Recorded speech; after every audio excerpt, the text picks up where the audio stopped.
Welcome back to Covers Bracket Breakdown. We're looking at Elite Eight games on the Sunday. Just 2 games on the docket. We've got Tennessee and Houston and Michigan State and Auburn. I'm Jason Logan. He's Douglas Farmer. That's Rohit Pannaiya. Rohit, let's jump right into it. You've been carrying us here, man, for the last 2 rounds. The less we say about the Sweet 16, I'm just happy it's over right now for myself. That was a painful round to get through. But Rohit, you've been the hot hand. So let's start with you. Perfect. What game were we thinking? Auburn, Michigan State? Well, yeah, if we want to jump into that, we met up beforehand and we've got a little what we're calling the show bet. Let's emphasize for everybody, we don't make these decisions together. It is 3 separate processes. Yes. Yeah. And we've all kind of come to the same conclusion, and that's Auburn spread. -5 right now. I managed to get it at -4.5. I think that is the lowest you're going to see. This game, I think, is going to be a pretty big mismatch for the Spartans. We saw the Tigers kind of play their very worst in the first half against Michigan last night. Ton of turnovers, missed most of their threes. And then they came out in the second half, started to play their usual style. They're usually much better at taking care of the ball, usually knock down those outside shots. And then they came out and just absolutely destroyed the Wolverines in the second half. Yeah, that was the Wolverines making a bunch of dumb mistakes of their own, but it was also, you can see Auburn at their peak is a significantly better team than really anybody that the Big Ten has put out. Now you're looking at the Spartans, who really struggled against the athleticism of Ole Miss last night. They were down for most of that game, kind of came back at the end, ended up winning it, but they are one of the worst shooting teams I've seen make it to this point of the March Madness bracket from a high major conference over the last several years. These guys cannot shoot the ball, especially from deep. They just don't have the firepower, I think, to keep up with Auburn here. Their guards don't have the length to hold up with Auburn's backcourt, and their forwards don't have the athleticism to hold up to guys like Johni, Broome, and Caldwell down low. So I think Michigan State's going to have a really, really tough time here. Douglas, what else can we add to convince people? Criticizing Michigan State's guards a little bit there, saying they don't have the length. That's what got me to the window on this. Credit to Justin Ferguson of the Auburn Observer. He pointed out that Auburn is now 9-0 in the NCAA tournament under Bruce Pearl when its guards combined to score at least 40 points. And these guards are looking better and better. Tahad Pettiford is a freshman no longer. In the NCAA tournament, he scored 16 points, 23 points, 20 points in the Sweet 16 there against Michigan. This backcourt is what is getting it done for me. As great as Johni Broome is, very much deserves every ounce of credit he gets. The Auburn difference right now might be the guard play, and that's where Michigan State is just simply not going to keep up. Yeah, a 25-6 run is what Auburn went on against Michigan. That's no like turnovers. That's like number 1 versus number 16 kind of seed shit. That's not Sweet 16 type stuff, right? For me, it's like all the things that MSU does well, Auburn does them equally well or better. Like, they're great in transition. They're great at rebounding. They can play defense. They have depth. You just mentioned their backcourt depth. Even coaching-wise, and Bruce Pearl and Tom Izzo, 2 of the best guys out there to do it. Auburn just does it as well or better. And Michigan State's been able to survive on this group aspect. They've been able to overcome a lack of star power because of that group aspect, but I think Auburn just brings too much to the table here. Seeing it move the other way, the line movement doesn't make me balk at all. I think Auburn is going to get it done here, and they've just kind of been slept through the first round, slept through that first half versus Michigan. They look like Auburn last night, getting up and down the floor, hitting threes, dunking the ball, scoring points off of defense. That looked like the Auburn Tigers that were, a consensus number 1 pick for just about the majority of the season. With no turnovers in those final 10 minutes, that was finally the Auburn that we wanted to see this March. And frankly, as basketball fans, we should hope advance, because that's going to become so much more entertaining in the Final Four. And I mean, as good as this Spartans defense is, no ball pressure from them. Absolutely no turnovers forced. They're not disruptive at all. So you're going to have Auburn that is an Auburn team that's able to set up their offense without having to worry about ball pressure. Yeah, and game models out there between 4.5 and 6 points. I mean, that's pretty much where the spread has been bouncing between right now. So give me the Auburn Tigers, the better basketball team. Anyone else have a best bet here for the Elite Eight games on Sunday?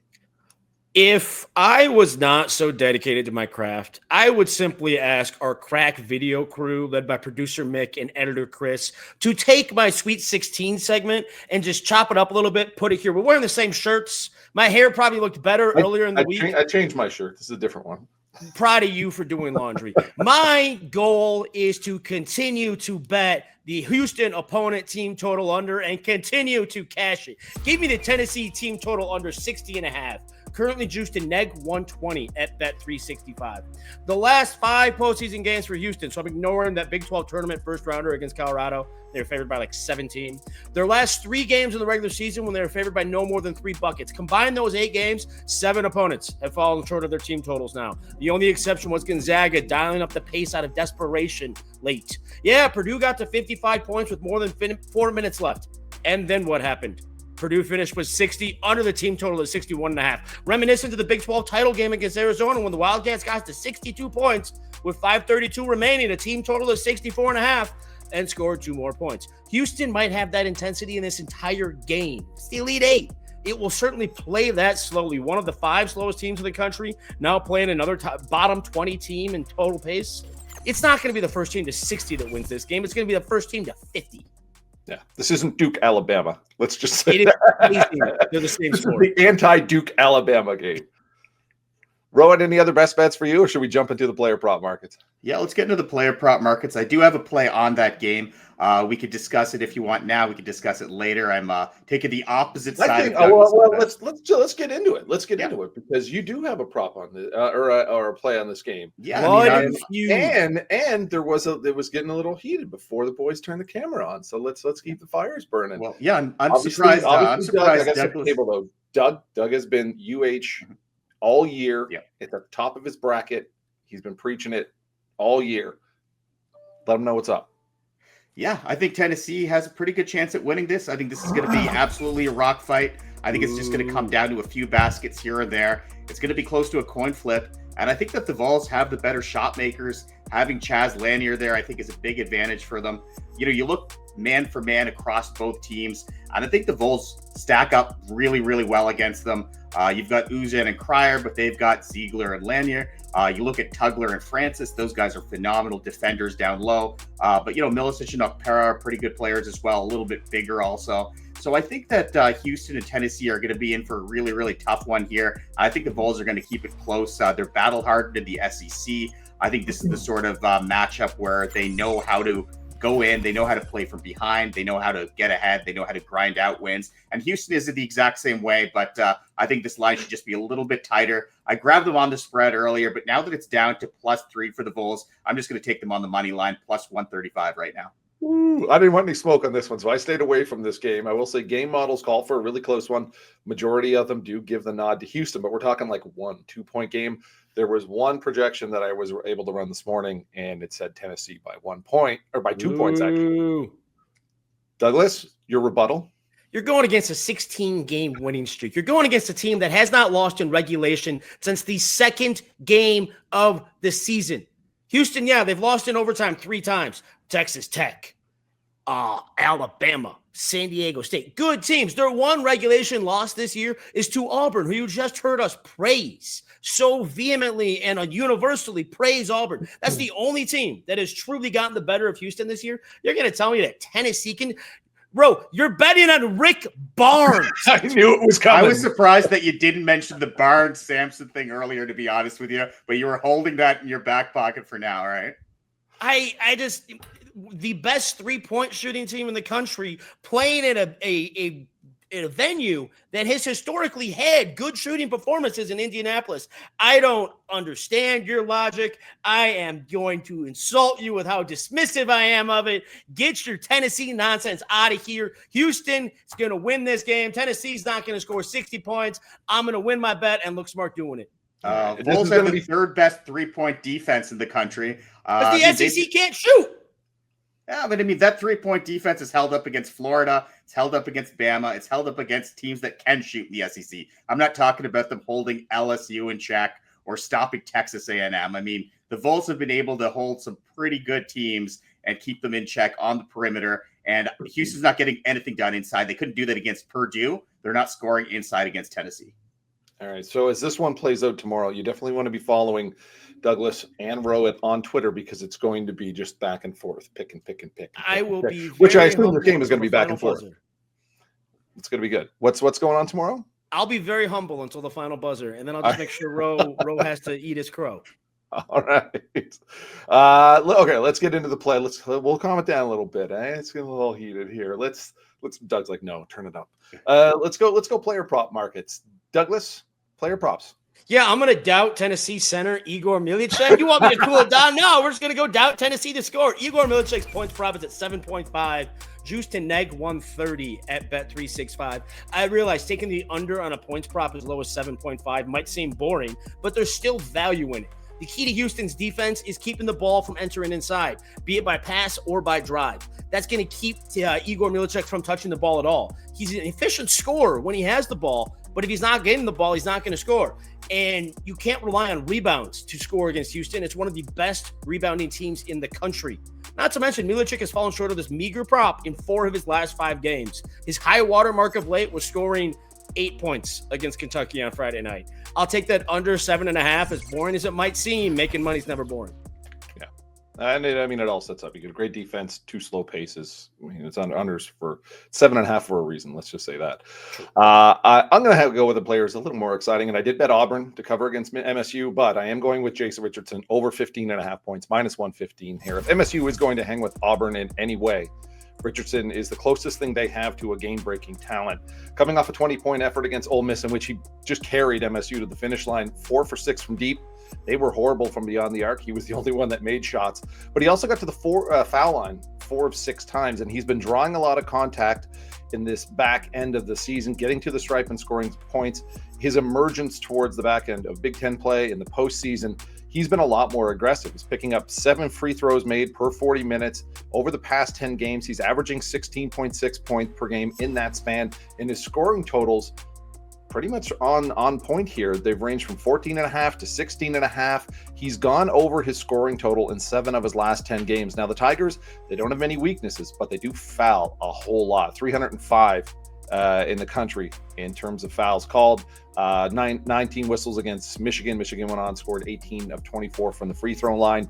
And he's hung big games on good defenses before. In the Big Ten, top defense, he had 18 and 21 against Michigan, 17 and 29 against Oregon. He had 15 against Maryland and topped his point totals in those games. So I like Jase Richardson. I don't think they get past Auburn, but Richardson is the guy that has to keep MSU in contention.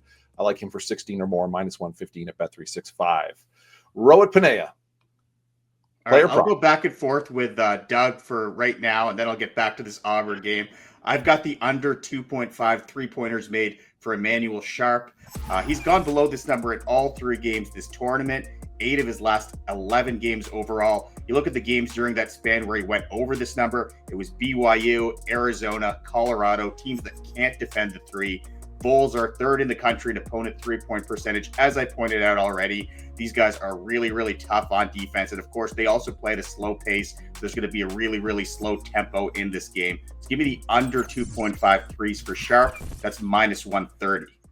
One more play. I got to play on that Auburn-Michigan State game as well. Seems almost counterintuitive, so it might be a good one to consider along with that Auburn spread play. It's the under 2.5 assists for Johni Broome. Broome, you kind of saw his assists totals get really ramped up in February. That had a lot to do with the fact that teams were doubling him a lot. And the other thing was he was still kind of bothered by that ankle sprain he had. It wasn't quite as explosive. He seemed to have problems finishing inside, so he was passing out a lot more. But if you look at his last 5 games, he's had just 1 assist in each of those games. He's gone below the 2.5 number in 7 of his last 8 games. Of course, we're talking about a Michigan State team that loves to slow it down, plays at a slower pace as well. But the other reason I like this play to hit is I think that Auburn is just going to feed him the ball in the post. I think he's going to be able to do pretty much whatever he wants. Jackson Kohler has looked awful. We're going to see a lot of Carson Cooper here, but Cooper doesn't have the athleticism to stay with Broome either. So I don't think Broome is going to have to kick the ball out to those perimeter shooters. And when he does, Michigan State does do a good job of defending the arc. So a lot of those guys who have been struggling with their outside shot lately, Miles Kelly, Chad Baker, those shots aren't going to go down, and that's going to take away from his assists as well. MSU has been beaten up by some elite big men this year. They've given up some big point totals, and I agree with you there. The ball is going to go in. It's not going to come back out. He looked fantastic against the 2 7-footers against the Wolverines there last night, so that was a big one. Is that it? Is that for all of the Elite 8 Sunday games, or do you guys have any other shots you want to fire across the bow here? As Ro was talking there, it occurred to me we should just for kicks and giggles price out, because both your player props kind of run against our show bet in theory on paper, and just throwing those together, that's a plus 850 at Bet365. The Auburn neg 5, the Jase Richardson over 15.5 points, and the Johni Broome under 2.5 assists, which your logic doesn't disagree with the neg 5. It's just on paper, on surface level, they do, and so you get a nice little payout there. All right, might be a nice little sprinkle, and maybe something that gets us out of this weekend in the plus money column, because it was what's going to get us out of this weekend in the plus money column is Phi Slamma Jamma marching on to a national championship. I can't wait for Sunday. It's going to be a good. It's going to be a good back and forth. I hope you can't wait for Sunday. It's going to be some great games. Thanks so much for following along here in the Sweet 16 and the Elite 8. We will be back for the Final Four weekend and then the national title game as well too. So thanks so much for following along. Best of luck with your bets.